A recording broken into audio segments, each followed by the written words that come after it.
Pemerintah akhirnya mengakui adanya kegagalan tata ruang yang jadi salah satu penyebab bencana banjir di Sumatera yang saat ini telah menelan ratusan korban jiwa. Pernyataan ini pun seakan membenarkan adanya dugaan alih guna tata ruang yang tidak sesuai dengan peruntukannya. Lantas, apa langkah pemerintah untuk mencegah bencana serupa kembali terulang? Pernyataan ini disampaikan oleh Menteri Lingkungan Hidup Hanif Faisal Nurrofiq dalam pernyataannya pada Senin 1 Desember 2025 di Jakarta. Hanif menyatakan pemerintah akan meninjau kembali tata ruang di wilayah yang terdampak banjir di Sumatera. Upaya ini dilakukan untuk memulihkan ekosistem dan memperkuat daya dukung serta daya tampung lingkungan. Tak hanya itu, ia menuturkan pihaknya akan meminta penjelasan mengenai semua persoalan tersebut, termasuk dengan menghadirkan citra satelit resolusi tinggi pada saat kejadian. Selain itu, Kementerian Lingkungan Hidup juga akan mengevaluasi semua persetujuan lingkungan yang ada di daerah aliran sungai atau das Batang Toru. Hanif juga akan menyelidiki asal-muasal kayu gelondongan yang terbawa banjir bandang di Sumatera. Kemudian kami akan mengevaluasi total semua persetujuan lingkungan yang ada di das Batang Toru tadi. Jadi bentuknya seperti ini ya, luasnya sekitar 340-an ribu, tetapi semua hujan kumpul di tengah. Dan ini beda dengan yang Sibulga ya sebenarnya, itu beda das. Jadi yang das ini yang agak krusial, yang kemudian berdampak korban jiwa yang cukup besar. Jadi ini kita sedang analisa, kemudian kita juga akan mereview semua persetujuan di situ. Jadi kita akan menggunakan kondisi siklon tropis ini sebagai baseline dari curah hujan. Artinya semua kajian lingkungan harus di atas itu kemampuannya. Kalau tidak di atas itu, kami akan segera merevisi persetujuan lingkungannya atau menghentikan kegiatan.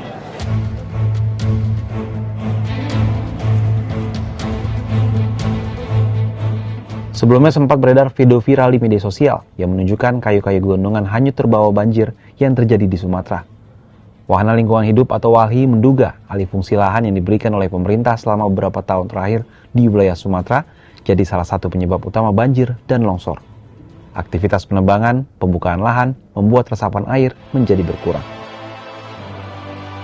Kita bisa lihat gitu ya, dari sejarah karhutla, dari sejarah banjir bandang, lalu longsor, kita bisa lihat berapa banyak tumbukan-tumbukan kayu bekas tebangan gitu ya, bekas tebangan yang hadir di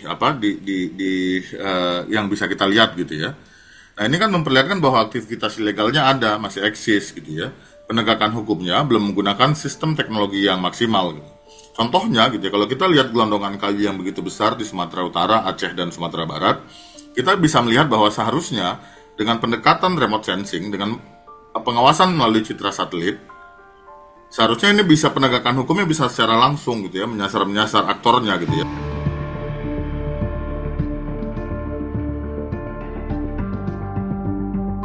Lalu, seperti apa kondisi terkini bencana banjir di Sumatera? Berdasarkan data dari Badan Nasional Penanggulangan Bencana atau BNPB, hingga Rabu 3 Desember 2025, pukul 06.30 waktu Indonesia Barat, jumlah korban meninggal telah mencapai 753 jiwa. Sementara itu, jumlah pengungsi mencapai 106.200 di Sumatera Barat, 538.000 di Sumatera Utara, dan 1,5 juta warga Aceh.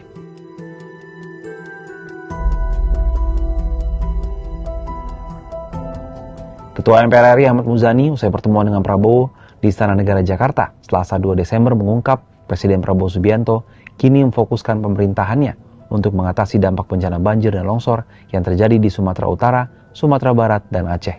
Seluruh instrumen pemerintah diturunkan untuk memulihkan kondisi ketiga provinsi tersebut. Beliau hari-hari ini sedang mengerahkan kekuatan segalanya untuk memulihkan provinsi di tiga provinsi tersebut. Beliau melihat langsung kerusakan dari musibah tersebut. Beliau melihat langsung kerugian yang didapatkan akibat dari bencana tersebut. Dia juga melihat langsung pengungsi serta masyarakat yang terdampak akibat dari musibah tersebut. Beliau merasakan bagaimana beban berat yang dirasakan oleh masyarakat. Termasuk beliau merasakan bagaimana keluarga yang dikasihan, yang terkasih, yang tersayang hilang, yang sampai sekarang belum temukan jasad dan jenazahnya. Ya, ini boleh terus berkoordinasi tadi dengan banyak pihak terkait, baik yang berkaitan dengan bantuan ataupun kebaikan infrastruktur, bahkan Dirut PLN, Dirut Pertamina sudah dikerahkan untuk memulihkan kondisi listrik, suplai bahan bakar di sana agar normal. Kami rencananya pimpinan. Pengakuan pemerintah soal kegagalan tata ruang adalah langkah awal, tapi pemulihan ekosistem butuh waktu panjang, tidak secepat banjir datang. Kalau menurut sahabat Kompas, apa tanggapannya terkait hal ini?